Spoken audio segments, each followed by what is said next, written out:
Hey everybody, Joseph Rothschild here, aka Mono Bluetron, back again with another episode of 10-Minute Testing. Ooh, feels good to say that again.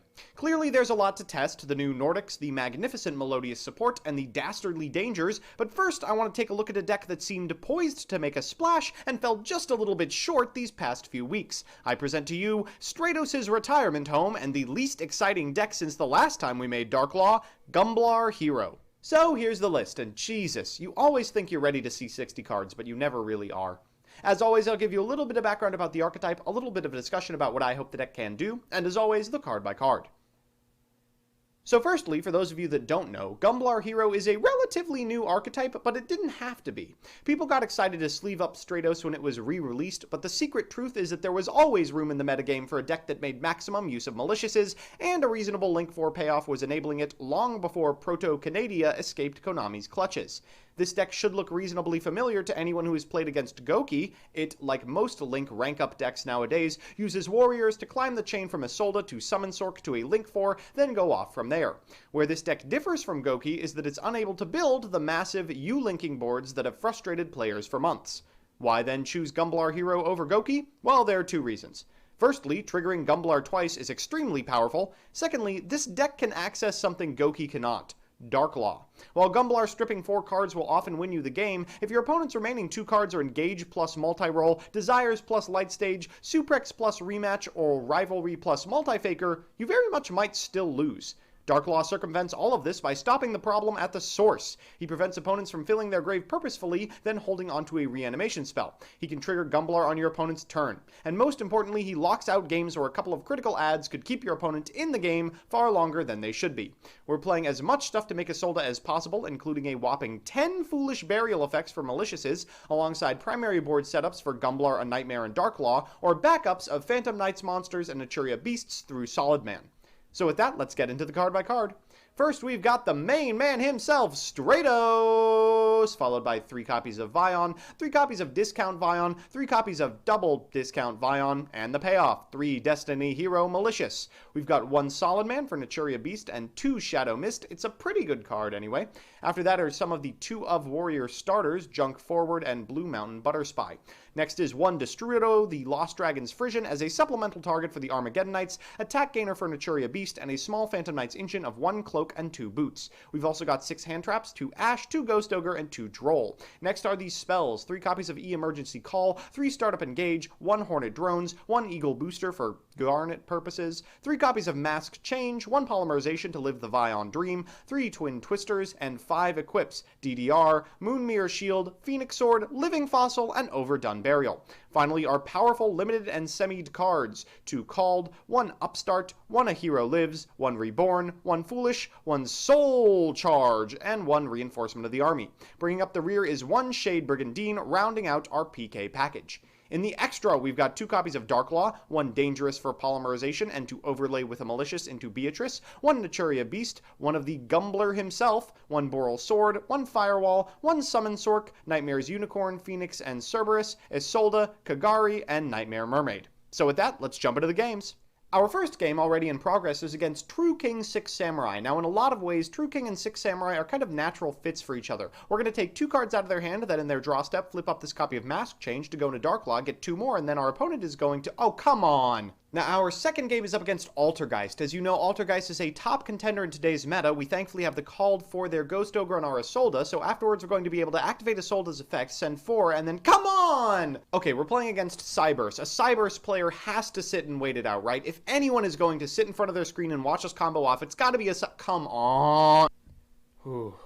Deep breaths. Our first match is up against Neos Fusion. Now, for those of you that don't know, Neos Fusion is an incredibly powerful card released very recently that allows you to go into the otherwise very difficult to summon Neos Contact Fusions. We're going first, which is excellent news. We're going to start by special summoning a copy of Junk Forward, normal summoning a copy of Vion, one of the Armageddon Knights in our deck, and special summoning a copy of Butterspy. We'll then go into Isolde, get ourselves a copy of E-Hero Solid Man, then proc 4 so we can get ourselves a Shadow Mist to our side of the field, and a Mask Change to our hand. After that, we'll go into Summon Sorceress, target this copy of Shadow Mist, go into a PK, Topologic Gumblar Dragon, get ourselves a Shade Brigandine, activate it before activating the Grave effect of Phoenix Blade and going into Cerberus, proccing this copy of Gumblar Dragon. The cat is out of the bag. We'll go into a Malicious, add this Phoenix Blade back to our hand, and pass it back to our opponent. In their draw step, we'll activate a Mask Change so we can go into Dark Law. That'll discard 2 cards from our opponent's hand. Unfortunately, they can still activate this copy of Neos Fusion for a Brave Neos because it sends as cost. They'll go ahead and get another copy of Neos Fusion to their hand and pass it back to us, but we should be able to beat them from this position, provided we get a little bit lucky. We're going to get Phoenix Blade in our hand, special summon a Malicious, proc Gumblar for 1, we'll pick this Phoenix Blade, then e-call ourselves a copy of Shadow Mist to our hand, special summon it off of the effect of Solid Man, get ourselves a Mask Change, use Phoenix Blade one more time before going into Unicorn and tucking this copy of Brave Neos before getting in for 3,000, 2,200, 1,300, 1,000, just a little bit off lethal, but this Mask Change for our second copy of Dark Law should be enough to do it.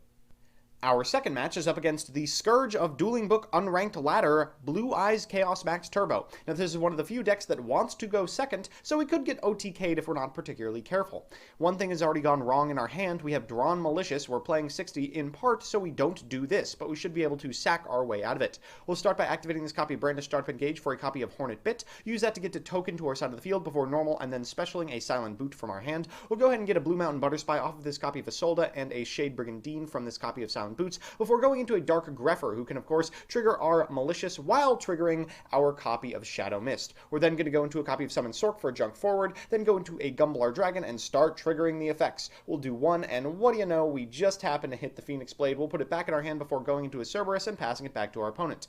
We have Shade Brigandine, and we'll do 2 more, but unfortunately our opponent has a couple of pretty critical cards. The first thing they're going to do is activate Monster Reborn. That's going to get themselves a copy of Summon Sorceress. Then they'll set one of the very few cards that can still beat us, Mirror Force. Remember, without the Cerberus on our side of the field, we can get forced. We're going to use Solid Man to get Stratos, however, and use his second effect to destroy that set card before going into a copy of Malicious, and our opponent concedes.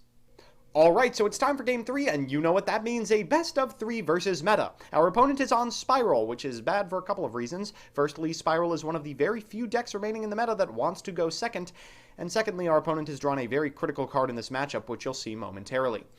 We've opened okay. We're going to start by activating this copy of E-Emergency Call to get a Stratos to our hand. Unfortunately, our opponent wisely holds the Ash until we normal summon an Armageddon Knight, but we can still make a Solda with a Blue Mountain Butterspy, and then use her effect to get a Junk Forward to our hand and a Vion to our side of the field, because of course we do not have a Malicious in grave yet. We'll go ahead and do that right now before using Malicious to rank up into a copy of Summon Sorceress, using Summon Sorceress to special summon a Silent Boots from deck, going into Gumblar, using Silent Boots for a copy of Shade Brigandine, setting it, activating Malicious, going into this Phoenix Blade in graveyard, and the Cerberus on board. We're going to hit 2. Of course, we don't hit the Phoenix Blade and pass it back to our opponent. They'll draw for turn. We'll activate Shade Brigandine. We'll discard 2 more. This time the Phoenix Blade is hit. And what's the remaining card? Oh, God.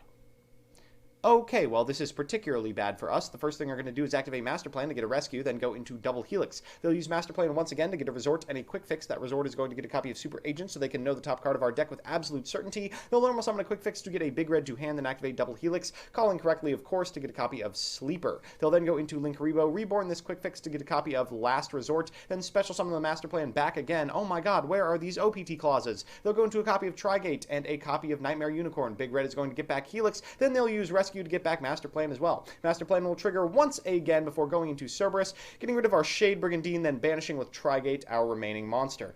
Oh god, we are not going to be able to beat this out. They're going to use Assault and special summon a Sleeper, equip it with Last Resort, and get attacking. Hoi, oi, oi. Or maybe they'll forget the battle phase entirely just to BM. We'll activate Armageddon Knight's effect. They will Ash Blossom it.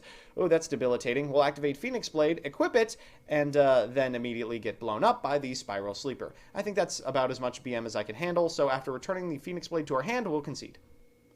Alright, so it's time for Game 2, and we are going first. Unfortunately, our opponent has opened 2 hand traps, and they're particularly relevant ones as well. Hopefully, we can play through them. We're going to start by normal summoning a copy of Dark Greffer, then we'll use the effect of Dark Greffer to send a copy of Malicious to graveyard, get Malicious to our side of the field, and activate Isolde's effect. They'll let Stratos end up in our hand before using Effect Veiler to negate the effect of Isolde. We will chain our Designator by the grave. That's going to get its copy of Shadow Mist to our side of the board. We will use Shadow Mist effect, and there's Gamma. we still probably will be able to make something happen here at the very least. We're going to use Malicious before we go into a Summon Sorceress. Then we can use Silent Boots to get a Shade Brigandine to our side of the board. Use Summon Sorceress's effect on the Shade Brigandine to get ourselves an Ancient Cloak before going into Gumble, using Ancient Cloak for a copy of Silent Boots. And oh wait! Oh no! Missequence! Oh, what a punish. We forgot to put Phoenix Blade back in the hand, which of course means that we are not going to be able to save the Soul Charge which is in it. Our opponent's going to start by activating Foolish Burial Goods and getting Spiral Tough. We're going to discard the remaining card in their hand. They're going to attack over our Cerberus, then in main phase 2 correctly call Tough to destroy our Topologic Gumblar Dragon. But we know on top of our deck is the best remaining card in it. Because we have a Mask Change set, we can go into Dark Law and add a copy of Vion to our hand. Phoenix Blade is going to be added to our hand as well, so hell, we might as well equip it. God, is there anything more beautiful on this earth than Dark Law beats? Our opponent's going to pass back to us. That allows us to normal summon Vion. We're going to use its effect to send a Vion to graveyard, then get a Poly as well. Maybe in some future far-off world we're going to be able to make Dangerous Guy, but I kind of doubt it. Our opponent draws into a Foolish Burial Goods. They're going to Super Agent, and what do you know? Ugh, they get it right and hit our set card. That means we're not going to be able to Hornet Drone. They'll attack over our copy of Vion, but banishing a copy of Super Agent is really all I can hope for. I'll normal summon a Dark Grepher, get over for 800, and directly for 1700. The last remaining card my opponent draws is Ghost Ogre and Snow Rabbit. They'll concede. So it's time for game 3, and our opponent has elected to allow us to go first. That seems odd, but of course they are playing Spiral. Unfortunately for them, they've opened 0 hand traps, and we've opened okay. I do play this one a little bit scared. Having seen how well Spiral was able to plus off of guys in the graveyard, I do my best to make sure everything they send from their hand is going directly into the banished zone. We'll use the Solda's effect for 4 to get ourselves a copy of Shadow Mist. That's going to add a Mass Change to our hand as well, so we can go into Dark Law particularly easy. We're going to use Malicious's Grave effect for a Summon Sorceress, then target this copy of Shadow Mist for an Ancient Cloak. We'll then go into Gumblar Dragon, banishing Ancient Cloak for this copy of Shade Brigandine, then go into a Malicious as well, adding a Phoenix Blade to hand, then activating Mass Change for a Dark Law. That's going to send 2 cards from my opponent's hand to the banished zone. We'll put Phoenix Blade back in our hand, then equip it on the Dark Law for extra protection, and pass it back.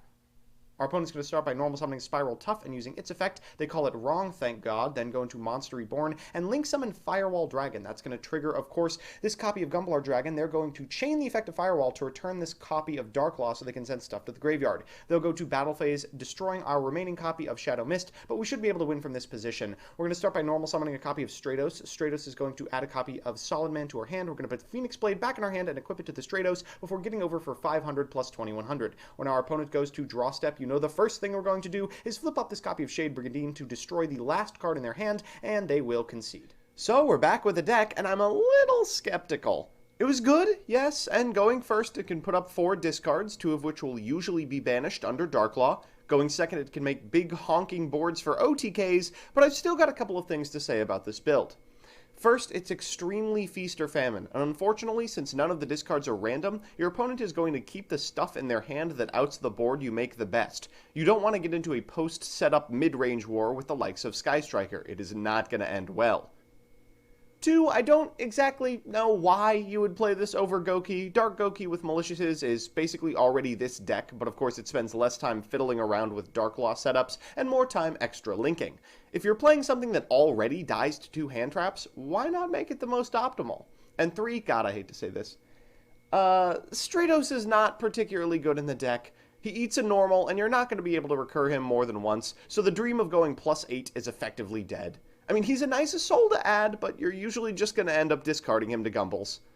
That said, this deck's games are extremely fast, super linear, and reward gold fishing. If that's the type of gameplay you enjoy, this should probably be on your radar. Also, please stay far away from me. So that's that. New schedule's up soon. This one's a little screwy because I have a lot of obligations. If you want to see me play the decks I make on this show on stream, I'm on twitch.tv/monobluetron every Monday evening, and if you have a certain idea for a deck or archetype you want me to explore on a future episode of this show, let me know in the comment section below and I'll do my best. Otherwise, I'll see you next week.